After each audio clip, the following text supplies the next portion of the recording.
ಜೈ ಹಿಂದ್. ಎಲ್ಲರಿಗೂ ಯೂಟ್ಯೂಬ್ ಕ್ಲಾಸ್ಗೆ ಸ್ವಾಗತವನ್ನು ಕೋರುತ್ತಾ ಈ ಒಂದು ವಿಡಿಯೋದಲ್ಲಿ ನಾವು SSC MTS 2025ರ ಎಕ್ಸಾಮ್ಗೆ ಯಾರೆಲ್ಲ ತಯಾರಿಯನ್ನು ನಡೆಸ್ತಾ ಇದ್ದೀರಿ ಅವರಿಗೆ ಒಂದು ವಿಶೇಷವಾಗಿರುವಂತ ಮಾಹಿತಿಯನ್ನ ನಿಮ್ ಜೊತೆಗೆ ಹಂಚ್ಕೊಳ್ಳಿಕ್ಕೆ ಬಂದಿದ್ದೇನೆ.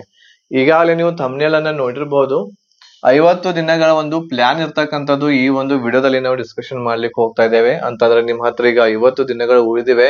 ಎಕ್ಸಾಮ್ ಪ್ರಾರಂಭವಾಗುವುದು ನಿಮ್ದು ಸೆಪ್ಟೆಂಬರ್ 20ರಿಂದ ಅಂತ ಹೇಳಿ ಈಗಾಗಲೇ ನೋಟಿಫಿಕೇಶನ್ ಒಳಗ ಹೇಳಿದ್ದಾರೆ. ಸೊ ಸೆಪ್ಟೆಂಬರ್ 20ರಿಂದ ಎಕ್ಸಾಮ್ ಪ್ರಾರಂಭ ಆಯ್ತು ಅಂತಂದ್ರೆ ನಿಮ್ಮ ಹತ್ರ ಬಹಳ ಮಾಡಿ 50 ದಿನಗಳವರೆಗೆ ನಿಮ್ಮ ಹತ್ರ ಪ್ರಿಪರೇಷನ್ ಮಾಡ್ಲಿಕ್ಕೆ ಟೈಮ್ ಇರುತ್ತೆ. ಆ 50 ದಿನಗಳ ಒಳಗಡೆ ನಾವು ಯಾವ ರೀತಿ ನಮ್ಮ ಸಿಲೆಬಸ್ ಅನ್ನ ಮುಗಿಸಬಹುದು SSC MTS ಎಕ್ಸಾಮ್ಗೆ, ಆಮೇಲೆ ಯಾವೆಲ್ಲ ಸಬ್ಜೆಕ್ಟ್ ಗಳ ಮೇಲೆ ಯಾವ ವಿಷಯದ ಮೇಲೆ ನಾವು ಹೆಚ್ಚಿನ ಒಂದು ಒತ್ತನ್ನ ಕೊಟ್ಟು ಓದ್ಬೇಕಾಗುತ್ತೆ ಅದ್ರ ಬಗ್ಗೆ ನಾವು ತಿಳ್ಕೊಳ್ಳೋಣ. ಸೊ ಏನು ಓದ್ಬೇಕು, ಎಷ್ಟು ಓದ್ಬೇಕು, ಅದು ಬಹಳ ಮಹತ್ವ ಇರ್ತೈತಿ. ಯಾವುದೇ ಒಂದು ಕಾಂಪಿಟೇಟಿವ್ ಎಕ್ಸಾಮ್ ಅನ್ನ ನಾವು ಕ್ಲಿಯರ್ ಮಾಡ್ಬೇಕು ಅಂತಂದ್ರೆ ಎಲ್ಲಾ ವಿದ್ಯಾರ್ಥಿಗಳು ಏನ್ ಮಾಡ್ತಾರ ಅಂತಂದ್ರೆ ಎಲ್ಲಕ್ಕೆಲ್ಲ ನಾವು ಓದ್ಲಿಕ್ಕೆ ಸ್ಟಾರ್ಟ್ ಮಾಡ್ಬಿಡ್ತಾರೆ, ಬಟ್ ಎಕ್ಸಾಮ್ ಕ್ಲಿಯರ್ ಆಗೋದಿಲ್ಲ. ಕೆಲವೊಬ್ರು ಸ್ಮಾರ್ಟ್ ಆಗಿ ವರ್ಕ್ ಅನ್ನ ಮಾಡ್ತಾರೆ, ಸ್ಟಡಿಯನ್ನ ಮಾಡ್ತಾರೆ, ಅವ್ರದ್ದು ಎಕ್ಸಾಮ್ ಇರ್ತಕ್ಕಂಥದ್ದು ಕ್ಲಿಯರ್ ಆಗುತ್ತೆ. ಸೊ ಏನು ಓದ್ಬೇಕು, ಏನು ಓದ್ಬಾರ್ದು ಅನ್ನೋದು ನೀವು ಮೊದಲು ತಿಳ್ಕೊಬೇಕಾಗಿರುವಂತದ್ದು. ಅದನ್ನ ತಿಳ್ಕೊಂಡ್ರೆ ಅಂತಂದ್ರೆ ಬಹಳ ಕಡಿಮೆ ಟೈಮ್ ದಲ್ಲಿ ನೀವು ನಿಮ್ಮ ಪ್ರಿಪರೇಷನ್ ಅನ್ನ ಒಳ್ಳೆ ರೀತಿಯಿಂದ ಮಾಡಬಹುದು. ಇದ್ರ ಬಗ್ಗೆ ಸಂಪೂರ್ಣವಾಗಿ ನಾವು ಈ ಒಂದು ವಿಡಿಯೋದಲ್ಲಿ ಚರ್ಚೆಯನ್ನ ಮಾಡೋಣ. 50 ದಿನಗಳ ಒಂದು ಪ್ಲಾನ್ ಅನ್ನ ಹೇಳ್ತೇನೆ, ಆಮೇಲೆ ಅದ್ರ ಜೊತೆಗೆ ಒಂದು ಟೈಮ್ ಟೇಬಲ್ ಕೂಡ ಇರುತ್ತೆ. ಆ ಟೈಮ್ ಟೇಬಲ್ ಪ್ರಕಾರ ನೀವು ಡೈಲಿ ಸ್ಟಡಿ ಮಾಡಿದ್ರ ಅಂತಂದ್ರ 40 ದಿನಗಳ ಒಳಗಡೆನೆ ನೀವು ನಿಮ್ಮ ಸಿಲೆಬಸ್ ಅನ್ನ ಕಂಪ್ಲೀಟ್ ಮಾಡಬಹುದು. ಓಕೆ, ಸೊ ಈಗಾಗಲೇ ನಿಮ್ಗೆ ಗೊತ್ತಿರುವ ಹಾಗೆ ಇದರ ಒಂದು ಎಕ್ಸಾಮ್ ಇರುವಂತದ್ದು, ಈಗ ಅಪ್ಲಿಕೇಶನ್ ಇರುವಂತದ್ದು 26 ಜೂನ್ ನಿಂದ ಸ್ಟಾರ್ಟ್ ಆಗಿತ್ತು, 24 ಜುಲೈಗೆ ಈಗಾಗಲೇ ಕ್ಲೋಸ್ ಆಗಿದೆ. ಈಗ ಇದ್ರದ್ದು ಎಕ್ಸ್ಟೆನ್ಷನ್ ಯಾವುದು ಆಗೋದಿಲ್ಲ. ಎಕ್ಸಾಮ್ ಇಲ್ಲಿ ನಿಮ್ಗೆ ಕೊಟ್ಟಿದ್ದಾರೆ 20 ಸೆಪ್ಟೆಂಬರ್ ದಿಂದ 24 ಅಕ್ಟೋಬರ್ ವರೆಗೆ ಈ ಒಂದು SSC MTS 2025ರ ಎಕ್ಸಾಮ್ ಇರ್ತಕ್ಕಂಥದ್ದು ನಡೆಯುತ್ತೆ ಅಂತೇಳಿ. ಓಕೆ, ಆಮೇಲೆ ಇಲ್ಲಿ ಕರೆಕ್ಷನ್ ವಿಂಡೋ ಕೂಡ ಇದೆ. ಈಗಾಗಲೇ ಯಾರು ಅಪ್ಲಿಕೇಶನ್ ಹಾಕೇರಿ ಅವ್ರದ್ದು ಏನಾದ್ರು ಕರೆಕ್ಷನ್ ಮಾಡೋದಿತ್ತು ಅಂತಂದ್ರೆ ನೀವು ಕರೆಕ್ಷನ್ ಮಾಡ್ಕೋಬಹುದು. 29 ಜುಲೈದಿಂದ 31 ಜುಲೈ ವರೆಗೆ ನೀವು ನಿಮ್ಮ ಕರೆಕ್ಷನ್ ಅನ್ನ ಮಾಡ್ಕೋಬಹುದು, ನಿಮ್ಮ ಅಪ್ಲಿಕೇಶನ್ ಅನ್ನ. ಓಕೆ, ಈ ಒಂದು ಕ್ಲಾಸ್ ಸ್ಟಾರ್ಟ್ ಮಾಡೋದಕ್ಕಿಂತ ಮುಂಚೆ SSC MTS ಮತ್ತು ಹವಾಲ್ದಾರ್ ಒಂದು ಏನು ಅಪ್ಲಿಕೇಶನ್ ಹಾಕಿರಿ, ಯಾರು ಪ್ರಿಪರೇಷನ್ ಮಾಡಕತ್ತೀರಿ ಅವ್ರಿಗೆ ನಮ್ಮಲ್ಲಿ ಕನ್ನಡ ಭಾಷೆಯಲ್ಲಿ ಸಂಪೂರ್ಣ ಪ್ಯಾಕೇಜ್ ಅವೈಲೇಬಲ್ ಐತಿ, ಸಂಪೂರ್ಣ ಕೋರ್ಸ್ ಅವೈಲೇಬಲ್ ಐತಿ. ಈ ಒಂದು ಕೋರ್ಸ್ ದಿಂದ ನೀವು ನಿಮ್ಮ ತಯಾರಿಯನ್ನ ಒಳ್ಳೆ ರೀತಿಯಿಂದ ನಡೆಸಬಹುದು. ಈ ಒಂದು ಕೋರ್ಸ್ ಅಲ್ಲಿ ನಿಮ್ಗೆ ಎಲ್ಲಾ ಸಬ್ಜೆಕ್ಟ್ ಗಳ ರೆಕಾರ್ಡೆಡ್ ಕ್ಲಾಸಸ್ ಇರ್ತವೆ. ಎಲ್ಲಾ ಸಬ್ಜೆಕ್ಟ್ ಅಂತಂದ್ರೆ ಯಾವ್ಯಾವ್ದು ಬರ್ತಾವ ಇದರಲ್ಲಿ? GK ಇರ್ತೈತಿ, ಮ್ಯಾಥ್ಸ್, ರೀಸನಿಂಗ್, ಆಮೇಲೆ ಇನ್ನೊಂದು ಇಂಗ್ಲಿಷ್. ಈ 4 ಸಬ್ಜೆಕ್ಟ್ ಗಳ ರೆಕಾರ್ಡೆಡ್ ಕ್ಲಾಸಸ್ ನಿಮ್ಗೆ ಸಿಗ್ತವೆ. ಮ್ಯಾಥ್ಸ್ ಮತ್ತು ರೀಸನಿಂಗ್ ಓನ್ಲಿ ಕ್ವಾಲಿಫೈ ಇರ್ತೈತಿ, ಹೆಚ್ಚು ತಲೆ ಕೆಡಿಸ್ಕೊಳ್ಳುವಂತ ಅವಶ್ಯಕತೆ ಇರೋದಿಲ್ಲ. ನೀವು ಫೋಕಸ್ ಮಾಡಬೇಕಾಗಿರುವಂತದ್ದು 2 ಸಬ್ಜೆಕ್ಟ್ ಗಳ ಮೇಲೆ, GK ಮತ್ತು ಇಂಗ್ಲಿಷ್ ದ ಮೇಲೆ ಹೆಚ್ಚು ಫೋಕಸ್ ಮಾಡಬೇಕಾಗಿರ್ತದೆ. ಸೊ ಈ ಒಂದು ಕಂಪ್ಲೀಟ್ ಪ್ಯಾಕೇಜ್ ನಿಮ್ಗೆ ಓನ್ಲಿ 1500 ರುಪೀಸ್ ಅಲ್ಲಿ ಸಿಗ್ತಾ ಇದೆ. ಆಫರ್ ಫೀ ಇದೆ. ಸೊ ಬೇಗನೆ ಇರ್ತಕ್ಕಂಥದ್ದು ನೀವು ಈ ಒಂದು ಪ್ಯಾಕೇಜ್ ಅನ್ನ ತೆಗೆದುಕೊಂಡು ನಿಮ್ಮ ಮನೆಯಲ್ಲಿ ಕೂತ್ಕೊಂಡು ನೀವು ನಿಮ್ಮ ಸ್ಟಡಿಯನ್ನ ಮಾಡಬಹುದು. ಈ ಪ್ಯಾಕೇಜ್ ಬೇಕು ಅಂತ ಅನ್ಕೊಂಡಿದ್ರೆ ನೀವು ನಮಗೆ ಒಂದು ಮೆಸೇಜ್ ಅನ್ನ ಮಾಡಿ, ಇಲ್ಲಿ ಕೆಳಗೆ ಕೊಟ್ಟಿರುವಂತಹ ನಂಬರ್ಗೆ 8861927838 ನಂಬರ್ಗೆ ಒಂದು ವಾಟ್ಸ್ಆಪ್ ಮೆಸೇಜ್ ಅನ್ನ ಮಾಡ್ರಿ. SSC MTS 2025 ಅಂತ ಹೇಳಿ ನೀವು ನಮಗೆ ಈ ಒಂದು ಮೆಸೇಜ್ ಅನ್ನ ಮಾಡಿದ್ರೆ ಅಂತಂದ್ರೆ ನಿಮ್ಮ ವಾಟ್ಸ್ಆಪ್ ನಂಬರ್ಗೆ ಒಂದು ನಾವು ಸ್ಕ್ಯಾನರ್ ಅನ್ನ ಕಳಿಸ್ತೇವೆ. ಆ ಸ್ಕ್ಯಾನರ್ ಅನ್ನ ಬಳಸ್ಕೊಂಡು ನೀವು ಫೀಸ್ ಅನ್ನ ಪೇಡ್ ಮಾಡಿ ನಮಗೆ ಒಂದು ಸ್ಕ್ರೀನ್ ಶಾಟ್ ಅನ್ನ ಕಳಿಸಬೇಕಾಗುತ್ತೆ. ಸ್ಕ್ರೀನ್ ಶಾಟ್ ಕಳಿಸಿದ ಮೇಲೆ ಈ ಎಲ್ಲ ಕ್ಲಾಸಸ್ ಗಳು ಇರ್ತಕ್ಕಂಥದ್ದು ನಾವು ನಿಮ್ಗೆ ಕಳಿಸ್ತೇವೆ. ಎಲ್ಲ ಕ್ಲಾಸಸ್ ಗಳು ಯೂಟ್ಯೂಬ್ ಒಳಗನೆ ಓಪನ್ ಆಗ್ತವೆ, ಬಟ್ ಎಲ್ಲವೂ ಕೂಡ ಲಾಕ್ ಇರ್ತವೆ. ಆ ಲಾಕ್ ಅನ್ನ ತೆಗೆದು ನಿಮ್ಗಷ್ಟ ಓಪನ್ ಆಗುವ ಹಾಗೆ ನಾವು ಆ ಒಂದು ಕ್ಲಾಸಸ್ ಅನ್ನ ನಿಮ್ಮ ವಾಟ್ಸ್ಆಪ್ ನಂಬರ್ಗೆ ಶೇರ್ ಮಾಡಿರ್ತೇವೆ. ಒಂದ್ ವೇಳೆ ವಾಟ್ಸ್ಆಪ್ ದಲ್ಲಿ ಶೇರ್ ಮಾಡಿರುವಂತಹ ಆ ಲಿಂಕ್ ಗಳು ಕ್ಲಾಸಸ್ ಗಳು ಡಿಲೀಟ್ ಆದವು ಅಂತಂದ್ರೆ ನೀವು ಮತ್ತೆ ನಮಗೆ ಮೆಸೇಜ್ ಮಾಡಿ ಅಥವಾ ಕಾಲ್ ಮಾಡಿ ಹೇಳಿದ್ರಿ ಅಂತಂದ್ರೆ ಮತ್ತೆ ನಾವು ರೀಸೆಂಡ್ ಇರ್ತಕ್ಕಂಥದ್ದು ನಿಮಗೆ ನಿಮ್ಮ ವಾಟ್ಸ್ಆಪ್ ನಂಬರ್ಗೆ ಮಾಡ್ತೇವೆ. ಸೊ ಹೆಚ್ಚಿನ ಮಾಹಿತಿಗಾಗಿ ನೀವು ಕಾಂಟ್ಯಾಕ್ಟ್ ಮಾಡ್ರಿ, ಆಮೇಲೆ ನಿಮ್ಮ ಪ್ರಿಪರೇಷನ್ ಇರ್ತಕ್ಕಂಥದ್ದು ನೀವು ನಡೆಸಬಹುದು. ಆಮೇಲೆ ನೋಡ್ರಿ ಇನ್ನೊಂದು ಏನು ಅಂತಂದ್ರೆ ಈಗ ಬಹಳಷ್ಟು ಜನ ಏನ್ ಮಾಡಕತ್ತಾರು ಅಂತಂದ್ರ ಈಗ ಓನ್ಲಿ 40 ಡೇಸ್ ಇದೆ, 50 ಡೇಸ್ ಇದೆ, ಇಷ್ಟೊಳಗಡೆನೆ ಏನ್ ಮಾಡೋದು, ಪ್ರಿಪರೇಷನ್ ಹೆಂಗ್ ಮಾಡೋದು, ಆಮೇಲೆ ಆಗಂಗಿಲ್ಲ ಅಂತ ಹೇಳಿ ಬಹಳಷ್ಟು ಜನರದ್ದು ಐತಿ. ಸೊ ನಾನು ನಿಮ್ಗೆ 40 ಡೇಸ್ ಒಂದು ಕಂಪ್ಲೀಟ್ ಯಾವ ರೀತಿ ನಾವು ಸ್ಟ್ರಾಟಜಿ ಇರ್ತಕ್ಕಂಥದ್ದು ಮಾಡ್ಕೋಬೇಕು ಈ ಒಂದು ಎಕ್ಸಾಮ್ಗೆ ಅನ್ನೋದನ್ನ ಹೇಳ್ತೇನೆ. ಅದ್ರ ಬಗ್ಗೆ ನೀವು ತಿಳ್ಕೊಳ್ರಿ, ಆಮೇಲೆ ಅದನ್ನ ಫಾಲೋ ಅಪ್ ಮಾಡ್ರಿ, ಖಂಡಿತ ಆಗುತ್ತೆ. ಒಂದ್ ವೇಳೆ ನಿಮ್ಗ ಬಹಳ ಕಡಿಮೆ ಟೈಮ್ ಅನ್ಸಾಕತ್ತಿತ್ತು ಅಂತಂದ್ರ ಇದೇನು SSC MTS ಮತ್ತು ಹವಾಲ್ದಾರ್ ಐತಿ ಇದು ಪ್ರತಿ ವರ್ಷ ಕಾಲ್ಫಾರ್ಮ್ ಆಗುತ್ತೆ. ಇದು ಪ್ರತಿ ವರ್ಷ ಏನಾಗುತ್ತೆ, ಇದು ಕಾಲ್ಫಾರ್ಮ್ ಆಗುವಂತಹ ಒಂದು ಜಾಬ್ ಇದೆ. ಆಮೇಲೆ ಬಹಳ ಬೇಗನೆ ಇರ್ತಕ್ಕಂಥದ್ದು ಪ್ರೊಸೆಸ್ ನಡೆಯುವಂತಹ ಒಂದು ಜಾಬ್ ಇದೆ. ಸೊ ನೋಡ್ರಿ, ಈಗಾಗಲೇ ಕ್ಲೋಸಿಂಗ್ ಡೇಟ್ ಆಯ್ತು, ಇನ್ನ ಬರೀ 40 ದಿವಸದೊಳಗಡೆ ನಿಮ್ದು ಎಕ್ಸಾಮ್ ನಡಿತೈತಿ. 40 ದಿವಸ ಆದ್ಮೇಲೆ ನೆಕ್ಸ್ಟ್ 1 ತಿಂಗಳದೊಳಗಡೆ ನಿಮ್ದು ರಿಸಲ್ಟ್ ಇರ್ತಕ್ಕಂಥದ್ದು ಬರ್ತದೆ. 1 ರಿಂದ 1.5 ತಿಂಗಳ ಒಳಗಡೆನೆ ನಿಮ್ಮ ರಿಸಲ್ಟ್ ಇರ್ತಕ್ಕಂಥದ್ದು ಬರ್ತೈತಿ. ಅಂದ್ರೆ 6 ತಿಂಗಳ ಒಳಗಡೆನೆ ಈ ಒಂದು ಪ್ರೊಸೆಸ್ ಪೂರ್ತಿ ಕಂಪ್ಲೀಟ್ ಆಗುತ್ತೆ. 6 ತಿಂಗಳ ಒಳಗಡೆ ನೀವು ಒಂದು ಗೌರ್ಮೆಂಟ್ ಜಾಬ್ ಇರ್ತಕ್ಕಂಥದ್ದು ಪಡ್ಕೋಬಹುದು. ಬಹಳ ಫಾಸ್ಟ್ ಆಗಿ ನಡೆಯುವಂತಹ ಒಂದು ಪ್ರೊಸೆಸ್ ಇದು SSC MTS ಮತ್ತು ಹವಾಲ್ದಾರ್ದ ಆಗೈತಿ. ಸೊ ಅದ್ರ ಸಲುವಾಗಿ ಆಮೇಲೆ ಪ್ರತಿ ವರ್ಷ ನಡೆಯೋದರಿಂದ ಈ ವರ್ಷ ನೀವು ಇದಕ್ಕೆ ಪ್ರಿಪ್ರೇಷನ್ ಮಾಡಿದ್ರಿ ಅಂತಂದ್ರೆ ಮುಂದಿನ ವರ್ಷ ಇನ್ನೊಂದ್ ಸ್ವಲ್ಪ ಬಹಳ ಅದಕ್ಕಿಂತ ಒಳ್ಳೆ ರೀತಿಯಿಂದ ನೀವು ಪ್ರಿಪ್ರೇಷನ್ ಮಾಡಬಹುದು. ಆಮೇಲೆ ಏಜ್ ಇರ್ತಕ್ಕಂಥದ್ದು ಈಗಾಗಲೇ ನಿಮ್ಗೆ ಗೊತ್ತೈತಿ. ಏಜ್ ಇರುವಂತದ್ದು 27 ವರ್ಷದವರೆಗೆ ಜನರಲ್ ಕ್ಯಾಟಗರಿದವರು, 30 ವರ್ಷದವರು OBC ಕ್ಯಾಟಗರಿ, 32 ವರ್ಷದ ಒಳಗಡೆ ಇರುವಂತಹ SC ST ಕ್ಯಾಂಡಿಡೇಟ್ಸ್ ಗಳು ಈ ಒಂದು ಅಪ್ಲಿಕೇಶನ್ ಅನ್ನ ಸಲ್ಲಿಸಬಹುದು. ಪ್ರತಿ ವರ್ಷ ಇರ್ತಕ್ಕಂಥದ್ದು ಕಾಲ್ಫರ್ಮ್ ಆಗುತ್ತೆ ಅದು. ಸೊ ಅದ್ರ ಸಲುವಾಗಿ ಒಂದ್ ಸಲ ನೀವು ಕರೆಕ್ಟ್ ಆಗಿ ಪರ್ಫೆಕ್ಟ್ ಆಗಿ ಈ ಒಂದು ಎಕ್ಸಾಮ್ಗೆ ಸ್ಟಡಿಯನ್ನ ಮಾಡ್ರಿ, ಖಂಡಿತ ನಿಮ್ಗೆ ಇದು ಹೆಲ್ಪ್ಫುಲ್ ಇರ್ತಕ್ಕಂಥದ್ದು ಆಗೇ ಆಗತ್ತೆ. ಆಮೇಲೆ SSC ದಿಂದ ಎಷ್ಟೋ ಕಾಲ್ಫಾರ್ಮ್ ಆಗ್ತಾವಲ್ಲ, SSC MTS ಆಗಿರ್ಬೋದು, CHSL CGL GD, ಆ ಎಲ್ಲ ಎಕ್ಸಾಮ್ಸ್ ಗಳಿಗೂ ಕೂಡ ಈ ಒಂದು ಕ್ಲಾಸಸ್ ಗಳು ನಿಮ್ಗೆ ಹೆಲ್ಪ್ ಆಗೇ ಆಗ್ತವೆ. ಕೆಲವೊಂದಿಷ್ಟು ಕ್ಲಾಸಸ್ ಗಳು ಬೇರೆ ಬರ್ತವೆ, ಆ ಕ್ಲಾಸಸ್ ಗಳು ನಿಮ್ಗೆ ಇದರಲ್ಲಿ ನಾವು ಸೇರ್ಪಡೆ ಮಾಡಿ ಕೊಟ್ಟಿರ್ತೇವೆ. ಅದ್ರ ಜೊತೆಗೆ ಈ ಪ್ಯಾಕೇಜ್ ಅಲ್ಲಿ ನಿಮ್ಗೆ ಎಲ್ಲ ಸಬ್ಜೆಕ್ಟ್ ಗಳ ರೆಕಾರ್ಡೆಡ್ ಕ್ಲಾಸಸ್ ಜೊತೆಗೆ ಎಲ್ಲ PDF ನೋಟ್ಸ್ ಗಳಾಗಿರ್ಬಹುದು, ಮಾಕ್ ಟೆಸ್ಟ್ 10 ಇರ್ತಕ್ಕಂಥದ್ದು ಕಂಡಕ್ಟ್ ಮಾಡ್ತೇವೆ. ಪ್ರೀವಿಯಸ್ ಇಯರ್ ಕ್ವಶನ್ ಪೇಪರ್ ಕೊಡ್ತಾ ಇದೀವಿ. ಆಮೇಲೆ ಪ್ರಾಪರ್ ಆಗಿರುವಂತಹ ಗೈಡೆನ್ಸ್ ಇದು ಕಂಪ್ಲೀಟ್ ಇರ್ತಕ್ಕಂಥದ್ದು ನೀವು 1,500 ರೂಪಾಯಿ ಒಳಗಡೆನೆ ನೀವು ನಿಮ್ಮ ಪ್ರಿಪರೇಷನ್ ಇರ್ತಕ್ಕಂಥದ್ದು ಮಾಡಬಹುದು SSC MTS ಮತ್ತು ಹವಾಲ್ದಾರ್ ಎಕ್ಸಾಮ್ಗೆ. ಓಕೆ, ಈಗ ಅದನ್ನ ನೋಡೋದಕ್ಕಿಂತ ಮುಂಚೆ ನಾವು ಒಂದ್ ಸ್ವಲ್ಪ ಎಕ್ಸಾಮ್ ಪ್ಯಾಟರ್ನ್ ಯಾವ ರೀತಿ ಇರ್ತೈತೆ ಅನ್ನೋದನ್ನ ನೋಡೋಣ. ಇದರಲ್ಲಿ ಈಗಾಗಲೇ ನಿಮ್ಗೆ ಹೇಳಿದೆ ಸೆಷನ್ ಗಳು ಇರ್ತವೆ. ಸೆಷನ್ 1 ಇರ್ತೈತಿ, ಆಮೇಲೆ ಸೆಷನ್ 2. ಸೊ ಸೆಷನ್ 1 ಇರ್ತಕ್ಕಂಥದ್ದು ಇದರಲ್ಲಿ ನಿಮಗೆ ಮ್ಯಾಥ್ಸ್ ಮತ್ತು ರೀಸನಿಂಗ್ ಅಂತ ಹೇಳಿ 2 ಸಬ್ಜೆಕ್ಟ್ ಗಳು ಇರ್ತವೆ. ಇದರಲ್ಲಿ 20 ಕ್ವಶನ್ಸ್ ಗಳು ಇರ್ತವೆ. ಈ 2 ಸಬ್ಜೆಕ್ಟ್ ಗಳನ್ನ ಕೂಡಿಸಿ ನೀವು 12 ಮಾರ್ಕ್ಸ್ ಗಳನ್ನ ತಗೊಂಡ್ರೆ, ಅಂದ್ರೆ 12 ಕ್ವಶನ್ಸ್ ಗಳನ್ನ ರೈಟ್ ಮಾರ್ಕ್ ಮಾಡಿದ್ರೆ ಅಂತಂದ್ರ 12 ಕ್ವಶನ್ಸ್ ಗಳನ್ನ ರೈಟ್ ಮಾರ್ಕ್ ಮಾಡಿದ್ರೆ ಅಂದ್ರೆ ಎಷ್ಟೊಳಗ 40ರಲ್ಲಿ 12 ಕ್ವಶನ್ಸ್ ಗಳನ್ನ ರೈಟ್ ಮಾಡಿದ್ರೆ ಅಂತಂದ್ರೆ ನಿಮ್ದು ಸೆಷನ್ 1 ಇರ್ತಕ್ಕಂಥದ್ದು ಕ್ವಾಲಿಫೈ ಆಗುತ್ತೆ. ಇದರ ಬಗ್ಗೆ ಹೆಚ್ಚು ತಲೆ ಕೆಡಿಸ್ಕೊಳ್ಳುವಂತ ಅವಶ್ಯಕತೆ ಇರೋದಿಲ್ಲ. SSC MTS ಎಕ್ಸಾಮ್ ನಲ್ಲಿ ರೀಸನಿಂಗ್ ಅದನ್ನ ನೀವು ಒಳ್ಳೆ ರೀತಿಯಿಂದ ಒಂದು 10 ಚಾಪ್ಟರ್ಸ್ ಗಳನ್ನ ಮಾಡಿದ್ರೆ ಅಂದ್ರೆ ಅದ್ರೊಳಗನೆ ನೀವು ಕ್ವಾಲಿಫೈ ಆಗ್ತೀರಿ. ಇನ್ನ ಒಂದ್ 2-3 ಟಾಪಿಕ್ಸ್ ಗಳನ್ನ ಮ್ಯಾಥ್ಸ್ ದಲ್ಲಿ ಓದ್ಕೊಂಡ್ರ ಅಂತಂದ್ರ ನಿಮ್ದು ಈ ಒಂದು ಸೆಷನ್ 1 ಕ್ಲಿಯರ್ ಆಗುತ್ತೆ. ಸೆಷನ್ 2 ಇರ್ತಕ್ಕಂಥದ್ದು ಇಂಪಾರ್ಟೆಂಟ್ ಇರ್ತೈತಿ. ಇದು ಮೆರಿಟ್ ಗೆ ಬರ್ತೈತಿ.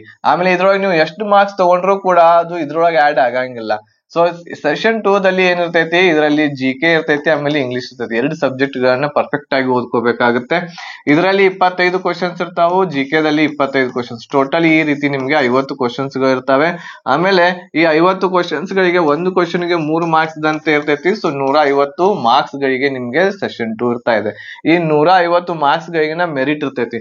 ಇದರಲ್ಲಿ ನೀವು ಒಂದು 50 ಮಾರ್ಕ್ಸ್ ತಗೊಂಡ್ರಿ, ಇದ್ರೊಳಗ ಒಂದು 50 ತಗೊಂಡ್ರಿ ಅಂತಂದ್ರೆ ಆ ರೀತಿ ನಡೆಯಂಗಿಲ್ಲ. ಸೊ ಇದ ಬೇರೆ ಸೆಷನ್, ಇದು ಬೇರೆ ಸೆಷನ್ ಇರ್ತೈತಿ. ಇದಕ್ಕೆ ಟೈಮ್ ಇರ್ತಕ್ಕಂಥದ್ದು 45 ನಿಮಿಷ ಇರ್ತೈತಿ. ಆಮೇಲೆ ನೆಗೆಟಿವ್ ಇರ್ತಕ್ಕಂಥದ್ದು ಮಾರ್ಕ್ಸ್ ಇದರಲ್ಲಿ ಇರೋದಿಲ್ಲ. ಇದು ಕೂಡ 45 ನಿಮಿಷದ ಒಂದು ಸೆಷನ್ 2 ಇರ್ತೈತಿ. ಬಟ್ ಇದ್ರೊಳಗೆ ನೆಗೆಟಿವ್ ಇರ್ತೈತಿ, 1/3 ಇರ್ತಾ ಇದೆ. ಅಂತಂದ್ರೆ ಒಂದು ಕ್ವಶನ್ ಇರ್ತಕ್ಕಂಥದ್ದು ನೀವು ರಾಂಗ್ ಮಾಡಿರ ಅಂತಂದ್ರೆ 1 ಮಾರ್ಕ್ಸ್ ಇರ್ತಕ್ಕಂಥದ್ದು ಕಟ್ ಮಾಡ್ತಾರೆ ಈ ಒಂದು ಸೆಷನ್ 2 ದಲ್ಲಿ. ಇದು ನಿಮಗೆ ನೆನಪಿರ್ಬೇಕು.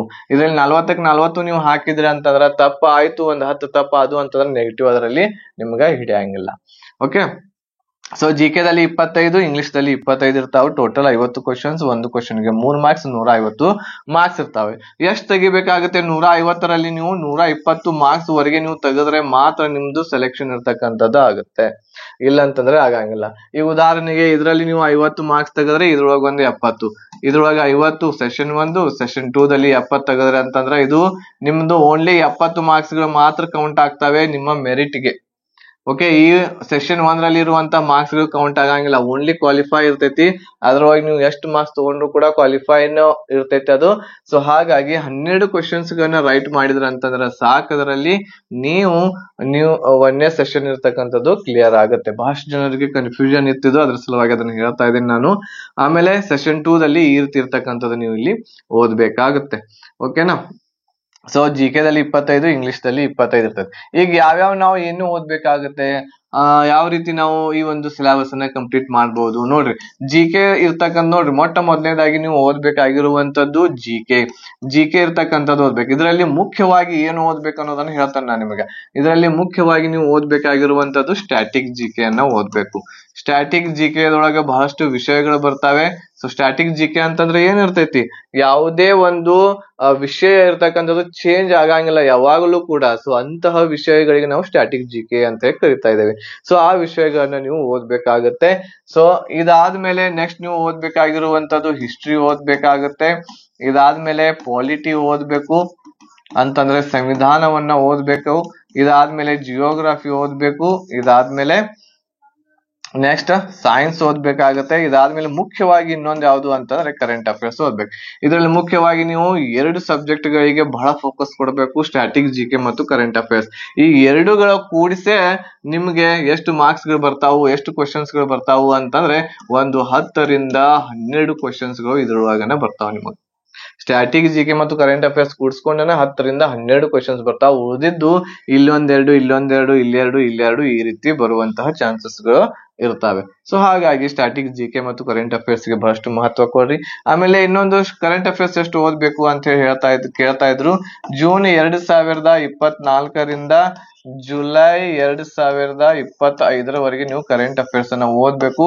ಅದು ಕೂಡ ಸೆಂಟ್ರಲ್ ಗೆ ಸಂಬಂಧ ಇರುವಂತಹ, ನಮ್ಮ ಭಾರತಕ್ಕೆ ಸಂಬಂಧ ಇರುವಂತಹ ಏನ್ ನ್ಯೂಸ್ ಇರ್ತೈತಿ ಆ ಕರೆಂಟ್ ಅಫೇರ್ಸ್ ಓದ್ಬೇಕು. ನೀವು ಕರ್ನಾಟಕಕ್ಕೆ ಸಂಬಂಧಿಸಿದ್ದನ್ನ ಓದಿದ್ರ ಅಂತಂದ್ರೆ ಅದು ನಿಮ್ಗೆ ಯೂಸ್ ಆಗೋದಿಲ್ಲ ಈ ಎಕ್ಸಾಮ್ ದಲ್ಲಿ. ಸೊ ಅದಕ್ಕಾಗಿ ನೀವು ಸೆಂಟ್ರಲ್ ಏನ್ ನಮ್ದು ಗೌರ್ಮೆಂಟ್ ಐತಿ ಅದಕ್ಕೆ ಸಂಬಂಧ ಇರುವಂತಹದ್ದನ್ನೇ ಓದ್ಬೇಕಾಗುತ್ತೆ. ಜೂನ್ 2024 ಜುಲೈ 2025 ಒಂದು ವರ್ಷದವರೆಗೆ ನೀವು ಕರೆಂಟ್ ಅಫೇರ್ಸ್ ಅನ್ನ ಓದ್ಬೇಕು. ಆಮೇಲೆ ಸ್ಟ್ಯಾಟಿಕ್ ಜಿ ಕೆ ಓದ್ರಿ, ಕರೆಂಟ್ ಅಫೇರ್ಸ್ ಅನ್ನ ಓದ್ರಿ. ಓಕೆನಾ. ಸೊ ಇದಾದ್ಮೇಲೆ ನೆಕ್ಸ್ಟ್ 2ನೇ ಸಬ್ಜೆಕ್ಟ್. ಇದು ಫಸ್ಟ್ ಇಷ್ಟೆಲ್ಲ ಕವರ್ ಮಾಡ್ಕೋಬೇಕು ನೀವು. ಇಷ್ಟೆಲ್ಲ ಕವರ್ ಮಾಡ್ಕೊಂಡ್ಮೇಲೆ ನೆಕ್ಸ್ಟ್ ನಿಮ್ಗೆ ಬರುವಂತದ್ದು ಯಾವ್ದು ಅಂತಂದ್ರೆ ಇಂಗ್ಲಿಷ್ ಬರ್ತಾ ಇದೆ. ಇಂಗ್ಲಿಷ್ ದಲ್ಲಿ ಸ್ಪಾಟಿಂಗ್ ಎರರ್ಸ್ ಇರ್ತಾ ಇದೆ, ಫಿಲ್ಲರ್ಸ್ ಇರ್ತೈತಿ, ಕ್ಲೋಸ್ ಟೆಸ್ಟ್ ಗಳು ಇರ್ತಾ ಇದಾವೆ. ಬಹಳ ಈಸಿ ಇರ್ತೈತಿ. ಇದರಲ್ಲಿ ಮುಖ್ಯವಾಗಿ ನೀವು ಏನ್ ಬಹಳ ಕರೆಕ್ಟ್ ಆಗಿ ಕ್ಲಿಯರ್ ಆಗಿ ತಿಳ್ಕೊಬೇಕು ಅಂತಂದ್ರೆ ಕೆಲವೊಂದಿಷ್ಟು ರೂಲ್ಸ್ ಗಳು ಬರ್ತಾವೆ. ಇದರಲ್ಲಿ 200 ರಿಂದ 300 ರೂಲ್ಸ್ ಗಳಿದಾವೆ ಇಂಗ್ಲಿಷ್ ದಲ್ಲಿ. ಇದರಲ್ಲಿ ಒಂದು 200 ರೂಲ್ಸ್ ಗಳಾದ್ರೂ ನಿಮ್ಗೆ ಗೊತ್ತಿರಬೇಕು. ಅಂದಾಗ ಮಾತ್ರ ನೀವು ಇಂಗ್ಲಿಷ್ ಇದನ್ನ ಏನ್ ಮಾಡ್ತೀರಿ, ಕ್ಲಿಯರ್ ಮಾಡ್ತೀರಿ. ಅದ್ರೊಳಗ ಈ ಎಲ್ಲಾ ರೂಲ್ಸ್ ಗಳು ಇರ್ತಕ್ಕಂಥದ್ದು ಸ್ಪಾಟಿಂಗ್ ಎರರ್, ಫಿಲ್ಲರ್ಸ್ ಆಗಿರ್ಬಹುದು, ಕ್ಲೋಸ್ ಟೆಸ್ಟ್ ಆಗಿರ್ಬಹುದು, ಈ ಎಲ್ಲದರಲ್ಲಿಯೂ ಕೂಡ ನಿಮ್ಗೆ ಏನಾಗುತ್ತೆ, ಯೂಸ್ ಆಗುತ್ತವೆ. ಓಕೆನಾ. ಸೊ ಹಾಗಾಗಿ ಎಲ್ಲ ರೂಲ್ಸ್ ಇರ್ತಕ್ಕಂಥದ್ದು ನೀವು ತಿಳ್ಕೊಬೇಕಾಗುತ್ತೆ. ಆಮೇಲೆ ಸೆಂಟೆನ್ಸ್ ಸ್ಟ್ರಕ್ಚರ್ ಇರ್ತಕ್ಕಂಥದ್ದು ನಿಮ್ಗೆ ಗೊತ್ತಿರಬೇಕು. ಯಾವ ರೀತಿ ಸೆಂಟೆನ್ಸ್ ಇರ್ತೈತಿ, ಸೆಂಟೆನ್ಸ್ ಗೆ ಯಾವ ರೀತಿ ಅದನ್ನ ಫ್ರೇಮ್ ಮಾಡ್ಬೇಕು, ಸೆಂಟೆನ್ಸ್ ಅದ್ರ ಬಗ್ಗೆ ನಿಮ್ಗೆ ಮಾಹಿತಿ ಇರ್ಬೇಕಾಗುತ್ತೆ. ಸೊ ಇದೆಲ್ಲ ಇರ್ತಕ್ಕಂಥದ್ದು ನಿಮ್ಗೆ ಗೊತ್ತಿತ್ತು ಅಂತಂದ್ರೆ ನೀವ್ ಏನ್ ಮಾಡ್ಬಹುದು, ಇಂಗ್ಲಿಷ್ ಈಸಿಯಾಗಿ ಈ ಗ್ರಾಮರ್ ಪೋರ್ಷನ್ ಇರ್ತಕ್ಕಂಥದ್ದು ಕವರ್ ಮಾಡ್ಕೋಬಹುದು. ಇದಾದ್ಮೇಲೆ ಇಂಗ್ಲಿಷ್ ದಲ್ಲಿ ಇನ್ನೊಂದು ಬರ್ತಾ ಇದೆ, ಏನು ಅಂತಂದ್ರೆ ವೊಕ್ಯಾಬುಲರಿ ಬರ್ತಾ ಇದೆ. ವೊಕ್ಯಾಬುಲರಿ ಅಂತಂದ್ರೆ ಏನ್ ಹೇಳ್ರಿ, ಶಬ್ದಕೋಶ ಬರ್ತಾ ಇದೆ. ಈ ಶಬ್ದಕೋಶದಲ್ಲಿ ನಿಮ್ಗೆ ಸಿನಾನಿಮ್ಸ್ ಗಳು ಬರ್ತಾವೆ, ಆಂಟೋನಿಮ್ಸ್ ಗಳು ಬರ್ತಾವೆ, ಒನ್ ವರ್ಡ್ ಸಬ್ಸ್ಟಿಟ್ಯೂಷನ್ಸ್ ಇರ್ತಕ್ಕಂಥದ್ದು ಬರ್ತಾ ಇದೆ. ಓಕೆ. ಸೊ ಈ ರೀತಿ ವರ್ಡ್ಸ್ ಗಳಿಗೆ, ಶಬ್ದಗಳಿಗೆ ಸಂಬಂಧ ಇರುವಂತಹ ಒಂದು 6 ರಿಂದ 8 ಕ್ವಶನ್ಸ್ ಗಳು ಬರ್ತಾ ಇದಾವು ನಮ್ಮ SSC MTS ಎಕ್ಸಾಮ್ ನಲ್ಲಿ. ಸೊ ಅದರ ಸಲುವಾಗಿ ಇದನ್ನ ಹೆಂಗ್ ಓದ್ಬೇಕು ಅಂತಂದ್ರೆ ಪ್ರೀವಿಯಸ್ ಇಯರ್ ಕ್ವಶನ್ ಪೇಪರ್ ಅನ್ನ ನೋಡ್ಬೇಕು. ಪ್ರೀವಿಯಸ್ ಇಯರ್ ಕ್ವಶನ್ ಪೇಪರ್ ಯಾವ್ದು ನೋಡ್ಬೇಕು ಅಂತಂದ್ರ ಎಲ್ಲ ಅದರಲ್ಲಿ ಯಾವ್ದು ಸಿನಾನಿಮ್ ಕೇಳ್ಯಾರೆ, ಯಾವ್ದು ಆಂಟೋನಿಮ್ಸ್ ಐತಿ, ಯಾವ್ದು ಒನ್ ವರ್ಡ್ ಸಬ್ಸ್ಟಿಟ್ಯೂಷನ್ ಕೇಳ್ಯಾರೆ, ಅವುಗಳನ್ನ ನೀವು ಪ್ರೀವಿಯಸ್ ಇಯರ್ ಕ್ವಶನ್ ಪೇಪರ್ ತೆಗೆದು ನೋಡ್ಬೇಕು, ಅವುಗಳನ್ನ ಮಾಡ್ಬೇಕು. ಓಕೆ. ಸೊ ಇದರಲ್ಲಿ ನೀವು MTS exam previous year question paper ನೋಡ್ಬೇಕು. ಆಮೇಲೆ GD ಎಕ್ಸಾಮ್ ಅಂದ್ರೆ SSC ಎಷ್ಟು ಎಕ್ಸಾಮ್ಸ್ ಗಳನ್ನ ನಡೆಸ್ತೈತಿ ಆ ಎಲ್ಲ ಎಕ್ಸಾಮ್ಸ್ ಗಳ ಪ್ರೀವಿಯಸ್ ಇಯರ್ ಕ್ವಶನ್ ಪೇಪರ್ ನೋಡ್ಬೇಕು. ಇದರಲ್ಲಿ CHSL ಬರ್ತಾ ಇದೆ, ಆಮೇಲೆ CGL ಬರ್ತೈತಿ, ಆಮೇಲೆ ಡೆಲ್ಲಿ ಪೊಲೀಸ್ ಬರ್ತಾ ಇದೆ. ಈ ಎಲ್ಲ ಎಕ್ಸಾಮ್ಸ್ ಗಳ ಏನ್ ಮಾಡ್ಬೇಕು ಅಂತಂದ್ರೆ ನೀವು ಪ್ರೀವಿಯಸ್ ಇಯರ್ ಕ್ವಶನ್ ಪೇಪರ್ ಅನ್ನ ನೋಡ್ಬೇಕು. ಅವಾಗ ಮಾತ್ರ ನಿಮ್ಗೆ ಈ ಒಂದು ವೊಕ್ಯಾಬುಲರಿಗೆ ಸಂಬಂಧ ಇರುವಂತಹ ಒಂದು ಹಿಡಿತ ಇರ್ತಕ್ಕಂಥದ್ದು ಸಿಗ್ತಾ ಇದೆ. ಈಗ ಹಾಗಾದ್ರೆ ಎಲ್ಲಿ ಸಿಗ್ತಾವು ಎಲ್ಲಾನು ಕೂಡ, ಇವೆಲ್ಲ ಇರ್ತಕ್ಕಂಥದ್ದು ನಿಮ್ಗೆ ಕಿರಣ್ ಪಬ್ಲಿಕೇಶನ್ ಒಂದು ಬುಕ್ ಇದೆ. ನೀವು ಅಮೆಝಾನ್ ದಲ್ಲಿ ಸರ್ಚ್ ಮಾಡಿದ್ರೆ ಅಂತಂದ್ರೆ ಅಲ್ಲಿ ಸಿಗುತ್ತೆ. ಕಿರಣ್ ಪಬ್ಲಿಕೇಶನ್ ಇಂಗ್ಲಿಷ್ ಬುಕ್ ಅಂತ ಹೇಳಿ ನೀವು ಸರ್ಚ್ ಮಾಡ್ರಿ, ಅದರಲ್ಲಿ ನಿಮಗೆ ಸಿಗುತ್ತೆ. ಅವು ಎಲ್ಲವುಗಳು ಇರ್ತಕ್ಕಂಥದ್ದು ನೀವು ಏನ್ ಮಾಡಬಹುದು, ಅದರಲ್ಲಿ ಪ್ರೀವಿಯಸ್ ಇಯರ್ ಕ್ವಶನ್ ಪೇಪರ್ ಎಲ್ಲಾನು ಕೂಡ ಕೊಟ್ಟಿದ್ದಾರೆ. ಅವುಗಳನ್ನ ನೀವು 1 by 1 ನೋಡ್ಕೊಂತ ಹೋಗ್ಬೇಕು. ಅವು ಎಲ್ಲವುಗಳನ್ನ ಬಹ್ಯಾಟನ್ನ ಮಾಡ್ಬೇಕಾಗತ್ತೆ, ಅದ್ರೊಳಗನೆ ರಿಪೀಟ್ ಆಗ್ತವೆ. ಸೊ ಇದನ್ನ ಈ ರೀತಿ ನೀವು ಕವರ್ ಮಾಡ್ಕೋಬಹುದು. ವೊಕ್ಯಾಬುಲರಿ, ಆಮೇಲೆ ಇದೇನ್ ಗ್ರಾಮರ್ ಐತಿ, ಗ್ರಾಮರ್ ಬುಕ್ ಯಾವ್ದಾದ್ರು ತಗೊಂಡು ನೀವು ಗ್ರಾಮರ್ ಅನ್ನ ರೂಲ್ಸ್ ಗಳ ಇರುವಂತಹ ಬುಕ್ಸ್ ಅನ್ನು ತಗೊಂಡು ಮಾಡಬಹುದು. ಓಕೆ, ಇಷ್ಟೆಲ್ಲ ಇರ್ತಕ್ಕಂಥದ್ದು ನೀವು SSC MTS ಎಕ್ಸಾಮ್ ಕ್ಲಿಯರ್ ಮಾಡ್ಬೇಕು ಅಂತಂದ್ರೆ ಇದನ್ನೆಲ್ಲ ಮಾಡ್ಬೇಕು. ಇದರಲ್ಲಿ ನಾ ಮುಖ್ಯವಾಗಿ ಯಾವ್ದು ಫೋಕಸ್ ಮಾಡ್ಬೇಕಂತ ಹೇಳಿ ಸ್ಟ್ಯಾಟಿಕ್, GK ಮತ್ತು ಕರೆಂಟ್ ಅಫೇರ್ಸ್. ಆಮೇಲೆ ಇವನ್ನೇನ್ ಬಿಡೋದೇನ್ರಿ ಅಂತೇಳಿ, ನಿಮಗೆ ಟೈಮ್ ಐತಿ, ಅದನ್ನು ಆ ಟೈಮ್ ಅನ್ನು ಉಪಯೋಗಿಸ್ಕೊಂಡು ಈ ಸಬ್ಜೆಕ್ಟ್ಸ್ ಗಳನ್ನು ಕೂಡ ನೀವು ಕವರ್ ಮಾಡ್ಕೋಬೇಕಾಗತ್ತೆ. ಸೊ ಈಗ 40 ದಿವಸ ಐತಿ, 40 ದಿವಸದ ಒಳಗಡೆ ಹೆಂಗ್ ಮಾಡೋದು ಅಂತಂದ್ರೆ ಅದ್ರ ಬಗ್ಗೆ ನಾನು ಒಂದ್ ಸ್ವಲ್ಪ ನಿಮಗೆ ಇಲ್ಲಿ ಐಡಿಯಾ ಇರ್ತಕ್ಕಂಥದ್ದು ಕೊಡ್ತಾ ಇದ್ದೇನೆ. ಒಂದು ಟೈಮ್ ಟೇಬಲ್ ಮಾಡೀನಿ. ಸೊ ಆ ಟೈಮ್ ಟೇಬಲ್ ಇರುವಂತದ್ದು ನಾವು ಈ ಒಂದು ಕೋರ್ಸ್ ಏನೈತಿ ಕಂಪ್ಲೀಟ್ ಪ್ಯಾಕೇಜ್, ಈ ಕೋರ್ಸ್ ದ ಒಂದು ಆಧಾರವಾಗಿ ಇಟ್ಕೊಂಡು ನಾವು ಒಂದು 40 ದಿವಸ ಟೈಮ್ ಟೇಬಲ್ ಮಾಡೇವಿ ಅಂತಂದ್ರೆ, ಈ ಕೋರ್ಸ್ ಅನ್ನ ತೆಗೆದುಕೊಂಡ್ರೆ ಅಂತಂದ್ರೆ ನೀವು 40 ದಿನಗಳ ಒಳಗಡೆನೆ ಏನ್ ನಾ ಹೇಳಿ ನಾನು ಅದೆಲ್ಲ ಇರ್ತಕ್ಕಂಥದ್ದು ನೀವು ಕಂಪ್ಲೀಟ್ ಮಾಡಬಹುದು, ಎಲ್ಲ ಸಿಲೆಬಸ್ ಕಂಪ್ಲೀಟ್ ಮಾಡಬಹುದು. ಸೊ ಅದು ಯಾವ ರೀತಿ ಐತೆ ಅನ್ನೋದನ್ನ ಒಂದ್ ಸ್ವಲ್ಪ ನಿಮ್ಗೆ ಇದರಲ್ಲಿ ನಾನು ತಿಳಿಸಿಕೊಡ್ತೇನೆ. ಅದ್ರ ಬಗ್ಗೆ ಒಂದ್ ಸ್ವಲ್ಪ ನೋಡೋಣ.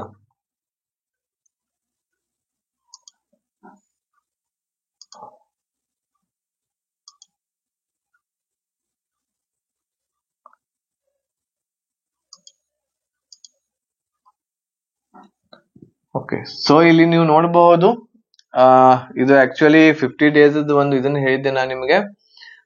50 ಡೇಸ್ ಒಂದು ಟೈಮ್ ಟೇಬಲ್ ಇದು ಯಾವ ರೀತಿ ಪ್ಲಾನ್ ಮಾಡ್ಕೋಬೇಕಂತ ಹೇಳಿ. ಬಟ್ ನಾನು 40 ಡೇಸ್ ಒಂದು ಟೈಮ್ ಟೇಬಲ್ ನಿಮಗೆ ಹೇಳ್ತಾ ಇದ್ದೇನೆ, ಯಾವ ರೀತಿ ಇರ್ತಕ್ಕಂಥದ್ದು ನಾವು SSC MTS 2025 ಎಕ್ಸಾಮ್ಗೆ ನಾವು ಮಾಡಬಹುದು. ಆಮೇಲೆ ಈ ಟೈಮ್ ಟೇಬಲ್ ಇರುವಂತದ್ದು ಯಾವ್ದಕ್ಕೆ ಅಪ್ಲಿಕೇಬಲ್ ಆಗುತ್ತೆ, ಈಗಾಗಲೇ ನಾ ಏನ್ ಕೋರ್ಸ್ ಏನಿ ಆ ಕೋರ್ಸ್ ಅನ್ನ ತಗೊಂಡ್ರಿ ಅಂತಂದ್ರ ಈ ಟೈಮ್ ಟೇಬಲ್ ಗೆ ಅಟ್ಯಾಚ್ ಮಾಡಿ ನೀವು ಸ್ಟಡಿ ಮಾಡಿದ್ರೆ ಮಾತ್ರ ಇದು ಏನಾಗುತ್ತೆ ನಿಮ್ಗೆ ಕಂಪ್ಲೀಟ್ ಆಗುತ್ತೆ. ಸೊ ಇದರಲ್ಲಿ ನೋಡ್ರಿ, ಇಲ್ಲಿ ನೋಡ್ರಿ, ಇಲ್ಲಿ ಟೈಮ್ ಟೇಬಲ್ ಇದೆ ನೋಡ್ರಿ, ಯಾವ ರೀತಿ ಇರ್ತಕ್ಕಂಥದ್ದು ಟೈಮ್ ಟೇಬಲ್ ಐತಿ. ಸೊ ಅಂತಂದ್ರೆ ಟೋಟಲ್ 40 ದಿವಸದವರೆಗೆ ನೀವು ಏನು ಮಾಡ್ಬೇಕು ಅನ್ನೋದನ್ನ ಐತಿ ಇಲ್ಲಿ. ಸೊ ಇಲ್ಲಿ ಡೇ 1 ಅಂತೇಳಿ ಐತಿ, ಒಂದನೇ ದಿವಸ ಏನೈತಿ ಇಲ್ಲಿ ಜಿಯೋಗ್ರಾಫಿದಿಂದ ಸ್ಟಾರ್ಟ್ ಮಾಡ್ಬೇಕು. ಜಿಯೋಗ್ರಾಫಿ 2 ಗಂಟೆ ಕ್ಲಾಸಸ್ ಅನ್ನ ನೋಡ್ಬೇಕಾಗತ್ತೆ. ನಮ್ಮ ಟೋಟಲ್ ಪ್ರತಿಯೊಂದು ಸಬ್ಜೆಕ್ಟ್ 30 ರಿಂದ 40 ಗಂಟೆಯವರೆಗೆ ಎಲ್ಲಾ ಕ್ಲಾಸಸ್ ಗಳಿದಾವೆ. 30 ರಿಂದ 40 ಗಂಟೆವರೆಗೆ ಪ್ರತಿ ಸಬ್ಜೆಕ್ಟ್ ಇರ್ತಕ್ಕಂಥದ್ದು ಇದಾವು. ಆ ಒಂದು ಆಧಾರವಾಗಿ ಇಟ್ಕೊಂಡು ನಾನು ಇದು ಒಂದು ಟೈಮ್ ಟೇಬಲ್ ನಮ್ಮ ಎಲ್ಲ ಯಾರು ಕೋರ್ಸ್ಗೆ ಜಾಯಿನ್ ಆಗ್ತಾರೆ ಅವ್ರಿಗೆ ಈ ಒಂದು ಟೈಮ್ ಟೇಬಲ್ ಅನ್ನ ಕೊಡ್ತೇನೆ ನಾವು. ಸೊ ಇಲ್ಲಿ ಜಿಯೋಗ್ರಾಫಿ 2 ಗಂಟೆ ಕ್ಲಾಸಸ್ ಅನ್ನ ನೋಡ್ಬೇಕು, ಹಿಸ್ಟ್ರಿ 2 ಗಂಟೆ ನೋಡ್ಬೇಕು, ಆಮೇಲೆ ಸೈನ್ಸ್ 2 ಗಂಟೆ, 6 ಗಂಟೆ ಡೈಲಿ ನೀವು ಕ್ಲಾಸಸ್ ಅನ್ನ ನೋಡ್ಬೇಕಾಗತ್ತೆ 40 ದಿವಸದ ಒಳಗಡೆ ನೀವು ಮುಗಿಸ್ಬೇಕಂದ್ರ. ಆಮೇಲೆ 1 ಗಂಟೆ ಏನ್ ಮಾಡ್ಬೇಕು ಅಂತಂದ್ರೆ ರಿವಿಷನ್ ಮಾಡ್ಬೇಕು. 1 ಗಂಟೆ ಅಂತಂದ್ರೆ ಏನು, ಈ ಒಂದೇನ್ ಜಿಯೋಗ್ರಾಫಿ ಹಿಸ್ಟ್ರಿ ಆ ದಿವಸ ಓದಿರ್ತೀರಿ ಅದನ್ನ ರಿವಿಷನ್ ಮಾಡ್ಬೇಕು. ಅದೇ ರೀತಿ ಡೇ 2 ಐತಿ, 2ನೇ ದಿವಸನು ಕೂಡ ಅದೇ ರೀತಿ ಸೇಮ್ ಪ್ರೊಸೆಸ್ ನಡೀತಾ ಇದೆ. ಆಮೇಲೆ ಇಲ್ಲಿ 3ನೇ ದಿವಸನು ಕೂಡ ಈ ರೀತಿ ಇಲ್ಲಿ ನಡೀತೈತಿ, ನೀವು ಓದ್ಬೇಕಾಗತ್ತೆ. ಆಮೇಲೆ ಇಲ್ಲಿ ನೋಡಿ, ಇಲ್ಲಿ ಡೇ 15 ಬಂತು, 15ನೇ ದಿವಸಕ್ಕಂತಂದ್ರ ಇಲ್ಲಿ ಏನ್ ಆಗ್ತೈತಿ ಅಂತಂದ್ರ 15ನೇ ದಿವಸ ಒಂದು ದಿವಸ ಏನ್ ಮಾಡಿವಿ ಅಂತಂದ್ರೆ ರಿವಿಷನ್ ಗೆ ಇಟ್ಕೊಂಡಿವಿ. ಅಂದ್ರೆ ಪೂರ್ತಿ ದಿನ ಏನ್ ಮಾಡ್ಬೇಕು ಅಂತಂದ್ರೆ ರಿವಿಷನ್ ಅನ್ನ ಮಾಡ್ಬೇಕು 15ನೇ ದಿನ ಅಂತಂದ್ರೆ 14 ದಿನದವರೆಗೆ ನೀವು ಏನ್ ಸೈನ್ಸ್, ಹಿಸ್ಟ್ರಿ, ಜಿಯೋಗ್ರಫಿ ಓದಿರ್ತೀರಿ ಅದನ್ನೆಲ್ಲ ಒಂದ್ಸಲ ಏನ್ ಮಾಡ್ಬೇಕು, ಇನ್ನೊಂದ್ಸಲ ಅದನ್ನ ತೆಗೆದು ನೋಡ್ಬೇಕು, ಎಲ್ಲವುಗಳನ್ನ ಓದ್ಬೇಕಾಗತ್ತೆ. ಇದಾದ್ಮೇಲೆ ಮತ್ತೆ 16ನೇ ದಿವಸ ಅದೇ ರೀತಿ ಮುಂದೆ ಏನಾಗ್ತೈತಿ ಮುಂದೇನಾಗುತ್ತೆ 16ನೇ ದಿವಸ ಮತ್ತೆ ಅದನ್ನ ಏನ್ ಮಾಡ್ಬೇಕು, ನೀವು ಕಂಟಿನ್ಯೂ ಇರ್ತಕ್ಕಂಥದ್ದು ಮಾಡ್ಬೇಕು. ಈಗ ಇಲ್ಲಿ 20ನೇ ದಿವಸ ನೋಡ್ರಿ, ಇಲ್ಲಿ 20ನೇ ದಿವಸ ಡೇ 20 ಐತಿ. ಇಲ್ಲಿ ಸೈನ್ಸ್ ಇರ್ತಕ್ಕಂಥದ್ದು ರೆಡ್ ಒಳಗ ಐತಿ. ಈ ರೆಡ್ ಒಳಗೆ ಅರ್ಥ ಏನು ಅಂತಂದ್ರ ಇಲ್ಲಿಗೆ ನಿಮ್ಮ ಸೈನ್ಸ್ ಕ್ಲಾಸಸ್ ಗಳು ಮುಗಿತಾವ. ಯಾವಾಗ ಮುಗಿತಾವ್ ನೋಡ್ರಿ, ಇಲ್ಲಿ 20ನೇ ದಿವಸಕ್ಕಂತಂದ್ರ ಸೈನ್ಸ್ ಇರ್ತಕ್ಕಂಥದ್ದು ಮುಗಿತೈತಿ ನಿಮ್ದು.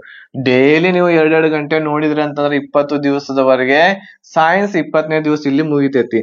ಅದೇ ರೀತಿಯಲ್ಲಿ 21ನೇ ದಿನ ಏನಾಗಿತ್ತು ನೋಡ್ರಿ, ಇಲ್ಲಿ 21ನೇ ದಿನ ಇರ್ತಕ್ಕಂಥದ್ದು 21ನೇ ದಿನ ಜಿಯೋಗ್ರಾಫಿ ಇರ್ತಕ್ಕಂಥದ್ದು ಇಲ್ಲಿ ಕಂಪ್ಲೀಟ್ ಆಗುತ್ತೆ. 21ನೇ ದಿನ ಜಿಯೋಗ್ರಾಫಿ ಕಂಪ್ಲೀಟ್ ಆಗುತ್ತೆ. ಅದರ ಜೊತೆಗೆ ಹಿಸ್ಟ್ರಿ ಕೂಡ ಇಲ್ಲಿ ಕಂಪ್ಲೀಟ್ ಆಗುತ್ತೆ. ಓಕೆ, ಆಮೇಲೆ ಇಲ್ಲಿ ಪಾಲಿಟಿ ಇರ್ತಕ್ಕಂಥದ್ದು ಸ್ಟಾರ್ಟ್ ಆಗುತ್ತೆ. ಓಕೆ, ಈ ರೀತಿ ಇದು ಒಂದು ಟೈಮ್ ಟೇಬಲ್ ಐತಿ. ಈ ಟೈಮ್ ಟೇಬಲ್ ಪ್ರಕಾರ ನೀವು ಏನ್ ಮಾಡಬಹುದು, ನಿಮ್ಮ ನೀವು ಏನ್ ಮಾಡ್ಬೋದು, ನಿಮ್ಮ ಸ್ಟಡಿಯನ್ನ ಮಾಡ್ಬೋದು. ಅದ್ರ ಜೊತೆಗೆ ಇಲ್ಲಿ 29ನೇ ದಿವಸ ನೋಡ್ರಿ, ಇಲ್ಲಿ 29ನೇ ದಿನ ಏನಾಗುತ್ತೆ, ಇಲ್ಲಿ ಪಾಲಿಟಿ ಮುಕ್ತಾಯ ಆಗುತ್ತೆ, ಕಂಪ್ಲೀಟ್ ಆಗುತ್ತೆ. ಇದಾದ್ಮೇಲೆ ಇಲ್ಲಿ ಮೆಂಟಲ್ ಎಬಿಲಿಟಿಯನ್ನ ನೋಡ್ಬೇಕು ಅಂದ್ರೆ ಮ್ಯಾಥ್ಸ್ ಅರ ನೋಡ್ರಿ, ಅಥವಾ ನೀವು ರೀಸನಿಂಗ್ ಅರ ನೋಡ್ಕೋಬಹುದು. ಆಮೇಲೆ ಇಲ್ಲಿ ಕರೆಂಟ್ ಅಫೇರ್ಸ್ ನಾವೇನ್ PDF ಕೊಟ್ಟಿರ್ತೇವೆ, ಆ ಒಂದು ವರ್ಷದ ಕರೆಂಟ್ ಅಫೇರ್ಸ್ ಇರ್ತೈತಿ, ಆ ಕರೆಂಟ್ ಅಫೇರ್ಸ್ ಅನ್ನ ಓದ್ಕೋಬೇಕು. ಆಮೇಲೆ ಕಂಪ್ಯೂಟರ್ ಗೆ ಸಂಬಂಧ ಇರುವಂತಹನ್ನು ಕೂಡ ಇಲ್ಲಿ ನಾವು ಇಲ್ಲಿ ಆಡ್ ಮಾಡೇವಿ. ಕಂಪ್ಯೂಟರ್ ಇರ್ತಕ್ಕಂಥದ್ದು ನಿಮ್ಗೆ ಇಲ್ಲಿ ಒಂದು PDF ಇರ್ತಕ್ಕಂಥದ್ದು ಸಿಗುತ್ತೆ.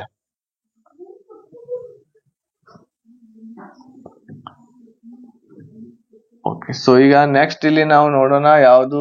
ನೆಕ್ಸ್ಟ್ ಇಲ್ಲಿ 37ನೇ ದಿವಸ ಎಕನಾಮಿ ಮುಗಿತೈತಿ, ಇಲ್ಲಿ ಇಂಗ್ಲಿಷ್ ಮುಗಿತೈತಿ, ಸ್ಟ್ಯಾಟಿಕ್ ಜಿಕೆನು ಕೂಡ ಮುಗಿತೈತಿ. ಇಲ್ಲಿ ಸ್ಟ್ಯಾಟಿಕ್ ಜಿಕೆ ಬಗ್ಗೆ ಹೇಳಬೇಕು ಅಂತಂದ್ರೆ ಸ್ಟ್ಯಾಟಿಕ್ ಜಿಕೆ ಒಂದು 400 ಪೇಜಸ್ ಒಂದು ನಾವು PDF ತಯಾರು ಮಾಡೇವಿ. ಆ 400 ಪೇಜಸ್ PDF ನಾವು ನಿಮ್ಗೆ ಕೊಡ್ತಾ ಇದೀವಿ ಈ ಕೋರ್ಸ್ ದಲ್ಲಿ. ಅದನ್ನ ನೀವು ತೆಗೆದುಕೊಂಡು ಸ್ಟ್ಯಾಟಿಕ್ ಜಿಕೆ ಇರ್ತಕ್ಕಂಥದ್ದು ಓದ್ತಾ ಹೋದ್ರೆ ಅಂತಂದ್ರ ಡೈಲಿ 2 ಗಂಟೆ ಇಲ್ಲಿಗೆ ಇರ್ತಕ್ಕಂಥ ಸ್ಟ್ಯಾಟಿಕ್ ಜಿಕೆ ನಿಮ್ದು ಮುಗಿತೈತಿ. ಅದ್ರ ಜೊತೆಗೆ 38ನೇ ದಿವಸ ಫುಲ್ ಡೇ ರಿವಿಷನ್ ಐತಿ. ಆಮೇಲೆ ಮಾಕ್ ಟೆಸ್ಟ್ ಗಳು ಕೂಡ ಏನಾಗ್ಯಾವು ಅಂತಂದ್ರೆ ಇಲ್ಲಿ ಸ್ಟಾರ್ಟ್ ಆಗ್ಯಾವ ನೋಡ್ರಿ. ಮಾಕ್ ಟೆಸ್ಟ್ ಎಲ್ಲಿಂದ ಸ್ಟಾರ್ಟ್ ಆಗ್ಯಾವು ಅಂತಂದ್ರೆ ಮಾಕ್ ಟೆಸ್ಟ್ ಇಲ್ಲಿ ನೋಡ್ರಿ 10 ಮಾಕ್ ಟೆಸ್ಟ್ ಇರ್ತಾವು. ನಿಮ್ಮ ಮಾಕ್ ಟೆಸ್ಟ್ ಸ್ಟಾರ್ಟ್ ಆಗಿರೋದು 31ನೇ ದಿವಸದಿಂದ. ಡೇ 31 ಐತಿ. ಈ ಡೇ 31 ದಿಂದ ನಿಮ್ಮ ಮಾಕ್ ಟೆಸ್ಟ್ 1 ಇರ್ತೈತಿ, 2 ಇರ್ತೈತಿ, 3, 4, 5, 6, 7, 8 ಈ ರೀತಿ ನಿಮ್ಗೆ ಮಾಕ್ ಟೆಸ್ಟ್ ಗಳು ಎಷ್ಟಿರ್ತಾವು, 10 ಮಾಕ್ ಟೆಸ್ಟ್ 40ನೇ ದಿವಸಿಗೆ ಅಂತಂದ್ರ 10 ಮಾಕ್ ಟೆಸ್ಟ್ ನಿಮ್ಗ ಇರ್ತಾವು. 10 ಮಾಕ್ ಟೆಸ್ಟ್ 40ನೇ ದಿವಸಕ್ಕೆ ಮುಗಿತೈತಿ. ಹೀಗೆ ಎಲ್ಲಾ ಸಬ್ಜೆಕ್ಟ್ ಗಳನ್ನ ಕವರ್ ಮಾಡ್ಕೊಂಡು ಮಾಕ್ ಟೆಸ್ಟ್ ಗಳು ಕೂಡ ಕವರ್ ಮಾಡ್ಕೊಂಡು 40 ದಿವಸದ ಒಳಗಡೆನೆ ಏನಾಗುತ್ತೆ, ನಿಮ್ದು ಕಂಪ್ಲೀಟ್ ಸಿಲೆಬಸ್ ಮುಗಿತೈತಿ, ಕಂಪ್ಲೀಟ್ ಪ್ರಿಪರೇಷನ್ ಕೂಡ ಮುಗಿತೈತಿ. ಸೊ ಇದು ಕಂಪ್ಲೀಟ್ ಇರ್ತಕ್ಕಂಥದ್ದು ನೋಡ್ರಿ. ಆಮೇಲೆ ಮತ್ತೆ ಇಲ್ಲಿ ಟೈಮ್ ಇದೆ, ಇಲ್ಲಿ ರಿವಿಷನ್ ಗೆ ಟೈಮ್ ಐತಿ. ಈ 40 ದಿವಸ ಆದ್ಮೇಲೆ ಇನ್ನ 10 ದಿವಸ ಉಳಿತೈತಿ ನಿಮ್ಮ ಹತ್ರ. ಸೊ ಆ 10 ದಿವಸದ ಒಳಗಡೆ ನೀವು ಏನ್ ಮಾಡಬಹುದು, ನಿಮ್ಮ ಮತ್ತೆ ಪ್ರಿಪರೇಷನ್ ಇರ್ತಕ್ಕಂಥದ್ದು ಮಾಡಬಹುದು. ಈ ರೀತಿ ಇರ್ತಕ್ಕಂಥದ್ದು ನಾವು ಒಂದು ಟೈಮ್ ಟೇಬಲ್ ಮಾಡಿವಿ. ಆ ಟೈಮ್ ಟೇಬಲ್ ಪ್ರಕಾರ ನೀವು ನಿಮ್ಮ ಸ್ಟಡಿಯನ್ನ ಮಾಡಬಹುದು. 40 ದಿವಸದ ಒಳಗಡೆ ಮುಗಿಸಬಹುದು. ಈ ಒಂದು ಕಂಪ್ಲೀಟ್ ಪ್ಯಾಕೇಜ್ ನಿಮಗೆ ಬಹಳ ಕಡಿಮೆ ಫೀಸ್ ದಲ್ಲಿ ನಾವು ಕೊಡ್ತಾ ಇದ್ದೀವಿ. ಆ ಒಂದು ಕಂಪ್ಲೀಟ್ ಪ್ಯಾಕೇಜ್ ಅನ್ನ ನೀವು ಏನ್ ಮಾಡ್ಕೋಬಹುದು, ತಗೋಬಹುದು.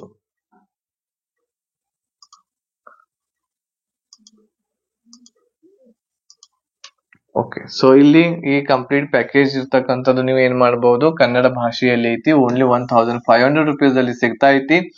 ಸೊ ಬೇಗನೆ ಇರ್ತಕ್ಕಂಥದ್ದು ಜಾಯಿನ್ ಆಗ್ರಿ, ಲೇಟ್ ಮಾಡಕ್ ಹೋಗ್ಬೇಡ್ರಿ. ಆಮೇಲೆ ಈ ಒಂದು ಪ್ಯಾಕೇಜ್ ಅದ ವ್ಯಾಲಿಡಿಟಿ ಇರ್ತಕ್ಕಂಥದ್ದು 6 month ವರೆಗೆ ಇರ್ತಾ ಇದೆ. 6 ತಿಂಗಳವರೆಗೆ ನೀವು ಈ ಕ್ಲಾಸಸ್ ಗಳನ್ನ ನೋಡಬಹುದು. ಒಂದ್ ಸಲ ಫೀಸ್ ಪೇಮೆಂಟ್ ಇರ್ತೈತಿ. ಒಂದ್ಸಲ ಫೀಸ್ ಪೇಮೆಂಟ್ ಮಾಡ್ರಿ ಅಂದ್ರೆ 1500 ರೂಪಾಯಿ.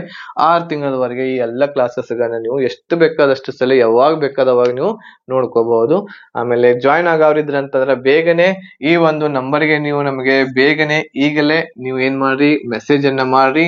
SSC MTS 2025 ಅಂತ ಹೇಳಿ ಮೆಸೇಜ್ ಮಾಡ್ರಿ ವಾಟ್ಸ್ಆಪ್ ನಂಬರ್ಗೆ. ನಾವು ನಿಮ್ಗೆ ಎಲ್ಲ ಕ್ಲಾಸಸ್ ಗಳನ್ನ ಏನ್ ಮಾಡ್ತೇವಿ, ಕಳಿಸಿ ಕೊಡ್ತೇವಿ. ಓಕೆನಾ, ರೈಟ್. ಸೊ ಇದಿಷ್ಟು ಮಾಹಿತಿ ನಿಮ್ಗೆ ಯಾವ ರೀತಿ ಏನ್ ಓದ್ಬೇಕು, ಏನೆಲ್ಲ ಇರ್ತೈತಿ ಅಂತ ಹೇಳಿ ನಾನು ನಿಮ್ಗೆ ಈ ಒಂದು ವಿಡಿಯೋದಲ್ಲಿ ಹೇಳಿದೆ. ಯಾವುದಕ್ಕೆ ಫೋಕಸ್ ಮಾಡಬೇಕು SSC MTS ಎಕ್ಸಾಮ್ಗೆ. ಆಮೇಲೆ SSC MTS ಎಕ್ಸಾಮ್ಗೆ ಏನಾದ್ರೂ ರಿಲೇಟೆಡ್ ನಿಮ್ಗೆ ಡೌಟ್ಸ್ ಗಳಿದ್ರೆ ನೀವು ನನಗೆ ನನ್ನ ಪರ್ಸನಲ್ ನಂಬರ್ಗೆ ಮೆಸೇಜ್ ಮಾಡಬಹುದು, ವಾಟ್ಸ್ಆಪ್ ಮೆಸೇಜ್ ಅಥವಾ ಕಮೆಂಟ್ ಅನ್ನ ಮಾಡ್ರಿ. ಅದಕ್ಕೆ ರಿಪ್ಲೈ ನಾನು ಮಾಡೇ ಮಾಡ್ತೀನಿ. ಆಮೇಲೆ ಆದಷ್ಟು ಎಲ್ಲರಿಗೂ ಕೂಡ ಈ ಒಂದು ಮೆಸೇಜ್ ಅನ್ನ, ಈ ವಿಡಿಯೋವನ್ನ ಶೇರ್ ಮಾಡ್ರಿ. ಈ ಒಂದು ಕೋರ್ಸ್ ಬಗ್ಗೆ ಎಲ್ಲರಿಗೂ ಕೂಡ ಹೇಳ್ರಿ. ಅತಿ ಕಡಿಮೆ ಫೀಸ್ ದಲ್ಲಿ ನಾವು ನಿಮ್ಗೆ ಈ ಒಂದು ಕಂಪ್ಲೀಟ್ ಪ್ಯಾಕೇಜ್ ಕೊಡಾಕತ್ತೇವಿ. ಸೊ ಎಲ್ಲರಿಗೂ ಕೂಡ ಅನುಕೂಲ ಆಗಲಿ. ಬಡ ವಿದ್ಯಾರ್ಥಿಗಳು ಕೂಡ ಎಲ್ಲ ಏನ್ ಸಿಲೆಬಸ್ ಇರ್ತೈತಿ, ಏನ್ ಓದ್ಬೇಕು ಅನ್ನೋದ ಗೊತ್ತಿರಂಗಿಲ್ಲ. ಬೇರೆ ಅತಿ ಹೆಚ್ಚಿನ ಅಮೌಂಟ್ ಅನ್ನ ಕೊಟ್ಟು 7-8 ಸಾವಿರ ರೂಪಾಯಿ 10 ಸಾವಿರ ರೂಪಾಯಿ ಫೀಸ್ ಅನ್ನ ಕೊಟ್ಟು ಕೋಚಿಂಗ್ ಹೋಗಕ್ ಆಗಂಗಿಲ್ಲ. ಸೊ ಆಮೇಲೆ ಪಾರ್ಟ್ ಟೈಮ್ ಜಾಬ್ ಮಾಡುವಂತಹ ಅಭ್ಯರ್ಥಿಗಳು ಕೂಡ ಬಹಳಷ್ಟು ಜನ ಇರ್ತೀರಿ. ಅವ್ರಿಗೂ ಕೂಡ ಅನುಕೂಲ ಆಗುತ್ತೆ. ರೆಕಾರ್ಡೆಡ್ ವಿಡಿಯೋಸ್ ಗಳು ಇರೋದರಿಂದ ನೀವು ಯಾವಾಗ ಬೇಕಾದವಾಗ ಕ್ಲಾಸಸ್ ನೋಡಬಹುದು. ಅದ್ರ ಜೊತೆಗೆ ಮನೆಯಲ್ಲಿ ಹೆಣ್ಮಕ್ಳು ಇರ್ತಾರೆ, ಮದುವೆ ಆಗಿರ್ತಕ್ಕಂಥವ್ರು ಇರ್ತಾರೆ, ಅವ್ರಿಗೂ ಕೂಡ ಗೌರ್ಮೆಂಟ್ ಜಾಬ್ ಮಾಡ್ಬೇಕು ಅನ್ನುವಂತಹ ಒಂದು ಆಸೆ ಇರುತ್ತೆ. ಅವರು ಕೂಡ ಕೋಚಿಂಗ್ ಹೋಗ್ಲಿಕ್ಕೆ ಆಗೋದಿಲ್ಲ ಮನೆಯನ್ನ ಬಿಟ್ಟು. ಸೊ ಅಂತಹವರಿಗೂ ಕೂಡ ಈ ಒಂದು ಕೋರ್ಸ್ ಇರ್ತಕ್ಕಂಥದ್ದು ಯೂಸ್ಫುಲ್ ಆಗುತ್ತೆ. ಸೊ ಎಲ್ಲರೂ ಕೂಡ ಈ ಒಂದು ಕೋರ್ಸ್ ಬಗ್ಗೆ ಅತಿ ಹೆಚ್ಚಿನ ಪ್ರಮಾಣದಲ್ಲಿ ಎಲ್ಲರಿಗೂ ಕೂಡ ಶೇರ್ ಮಾಡಿ ಇದ್ರ ಬಗ್ಗೆ ಮಾಹಿತಿಯನ್ನ ಎಲ್ಲರಿಗೂ ಮುಟ್ಟಿಸ್ರಿ ಅಂತ ಹೇಳಿ ಹೇಳ್ತಾ ಈ ವಿಡಿಯೋ ಇಲ್ಲಿಗೆ ಮುಗಿಸ್ತಾ ಇದ್ದೀನಿ. ಧನ್ಯವಾದಗಳು. ಜೈ ಹಿಂದ್.